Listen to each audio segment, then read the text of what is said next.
Hello दोस्तों, स्वागत है आप सभी का आपके अपने यूट्यूब चैनल मैथ मैराथन पर। आज हम लेकर आए हैं परसेंटेज की सेकंड वीडियो। अगर आपने पहली वीडियो नहीं देखी हो तो लिंक डिस्क्रिप्शन में है, आप वहां से देख सकते हैं। अब हम स्टार्ट करते हैं हमारा प्रतिशत का नेक्स्ट क्वेश्चन नंबर 5। एक संख्या को पहले 12.5% कम किया गया, फिर उस संख्या को 33.1/3% कम किया गया। बताइए संख्या कितने प्रतिशत कम हो गई। तो सबसे पहले हम परसेंटेज वैल्यू हमारी 12.5% को फ्रैक्शन में चेंज करते हैं। तो 12.5% की फ्रैक्शन वैल्यू क्या होती है? 1/8।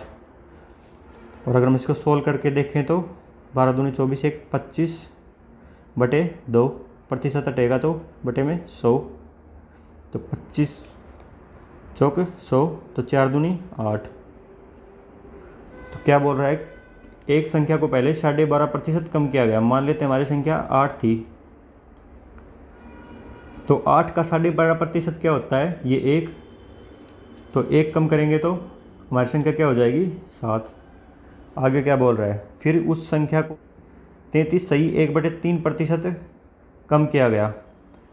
तो हमारी नेक्स्ट वैल्यू 33.1/3%। तो इसकी फ्रैक्शन वैल्यू 1/3 और निकाल के देखेंगे तो 33×99 100, 100/3 परसेंटेज हटेगा तो 100, तो 100 से 100 कैंसिल, 1/3। तो संख्या मान लेते हैं हमारे 3 है। तो 3 का 33.1/3% क्या होता है? ये 1 कम करेंगे तो 2। तो पूछ क्या रहा है हमसे? बताइए संख्या कितने प्रतिशत कम हो गई। तो पहले हम इसको सॉल्व कर लेते हैं। तो अगर ये क्रॉस में कट रहा हो तो इसको काट सकते हैं हम। तो 2 चौक 8। अब कोई संख्या नहीं कट रही आपस में क्रॉस में, तो इसको सोल्व करते हैं। इन दोनों को मल्टीप्लाई, 4 तिये 12 और ये 7 एकम 7। तो हमारी संख्या कितना कम हो गई? पहले 12 थी, फिर 7 हो गई, तो ये 5 कम हो गई। कितने में से कम हुई है? 12 में से। और इसको प्रतिशत में चेंज करेंगे तो गुणा में 100। तो ये क्या हो गया? 500/12। 12 चौक 48, 12 एकम 12 और 8 बच गया बटे 12, 4 दूनी 8, 4 तिये 12। तो हमारी संख्या कितनी कम हुई? 41 सही 2/3%। तो ये बी ऑप्शन हमारा आंसर है।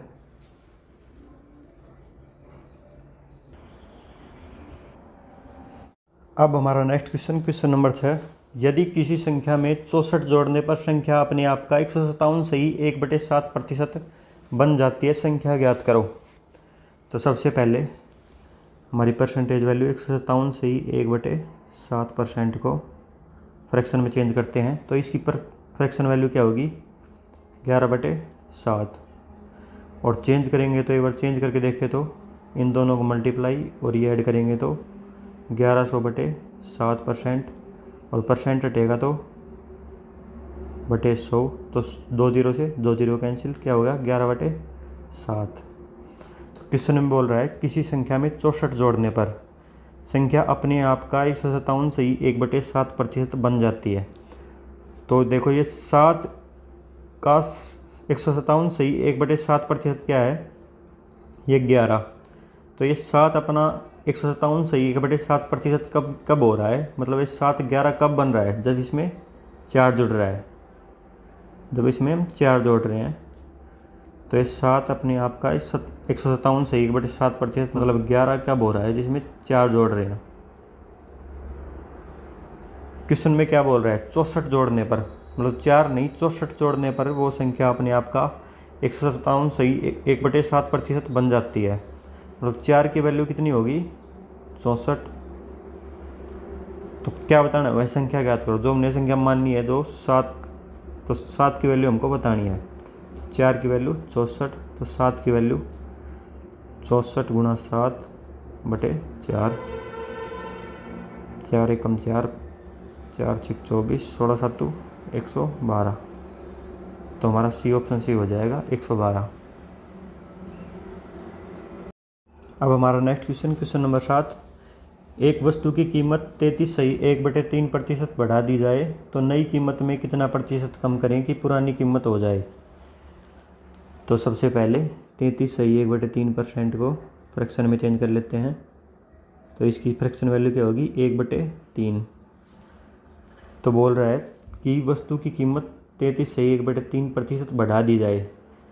तो मान लेते हैं हमारी पुरानी कीमत 3 थी और हम इसको 33 सही 1/3% बढ़ाएंगे तो 3 का 33 सही 1/3% 1 तो बढ़ाएंगे तो हमारी नई कीमत कितनी हो जाएगी 3 में 1 बढ़ाएंगे तो 4।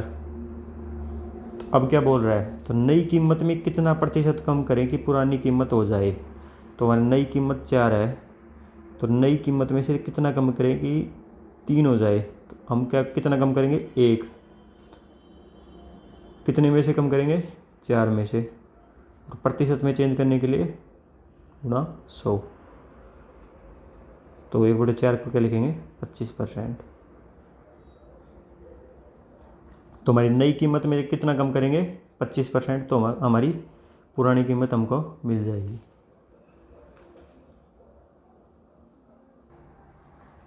अब हमारा नेक्स्ट क्वेश्चन, एक वस्तु के मूल्य को 20% बढ़ा दिया जाता है तो बताइए खर्च को समान रखने के लिए उसकी मात्रा में कितना प्रतिशत कम करना होगा।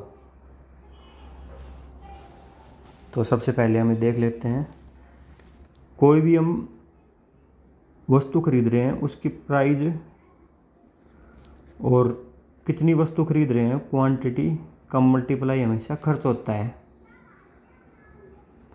मतलब कोई भी वस्तु हमारी उसका प्राइस है 10 और अब उसकी क्वांटिटी मात्रा उसकी खरीद रहे हैं 2 तो हमारा खर्च कितना हो जाएगा 20। तो मतलब कि प्राइस और क्वांटिटी का मल्टीप्लाई हमेशा खर्च होता है।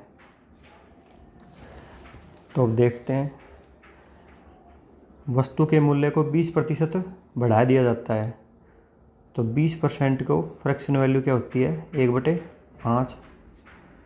तो मान लेते हैं पहले हमारा वस्तु का मूल्य 5 था तो 20% बढ़ाया 5 का 20% 1 तो हमारी वस्तु का मूल्य नया मूल्य क्या हो गया 6। तो बताइए खर्च को कम कर समान रखने के लिए मात्रा में कितना प्रतिशत कम करना होगा। तो अभी मैंने बताया प्राइस और क्वांटिटी मूल्य और मात्रा का गुणा खर्च होता है। तो ये हमारा मूल्य हो गया, ये हमारी मात्रा हो जाएगी और इन दोनों का मल्टीप्लाई हमेशा खर्च हमारा एक्सपेंडिचर आ जाएगा। तो बोल रहा है कि उसकी मात्रा में कितना प्रतिशत कम करना होगा कि हमारा खर्चा सेम रहे। तो मूल्य अगर बढ़ेगा तो हमारी मात्रा घटेगी। मान लेते हैं हमारी कोई चीज़ है, कोई मतलब चीनी लगा लेते हैं, हमारी 10 रुपये किलो आ रही है।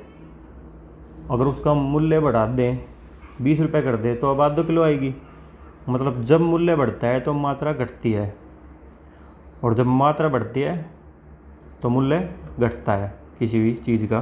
तो मात्रा हमेशा मूल्य का उल्टा होती है। तो इसको उल्टा करके लिख देते हैं, मात्रा हमारी 6 और 6 से 5। तो अब हमारा खर्चा सेम हो जाएगा 5 × 30 और ये 5 × 30। तो मतलब पहले भी 30 रुपये खर्च रहे थे और अब भी 30 रुपये खर्च रहे हैं। मूल्य बढ़ गया तो हमने मात्रा को कम कर दिया। कितना कम किया, पहले हम 6 खरीद रहे थे अब हम 5 खरीद रहे हैं। मतलब कितना कम किया, 1 कम किया। कितने पर 6 पर। और प्रतिशत में चेंज करने के लिए गुणा में 100। तो 6 को चेंज करेंगे तो 16 से ही 2/3%। तो हमारा बी आंसर हो जाएगा।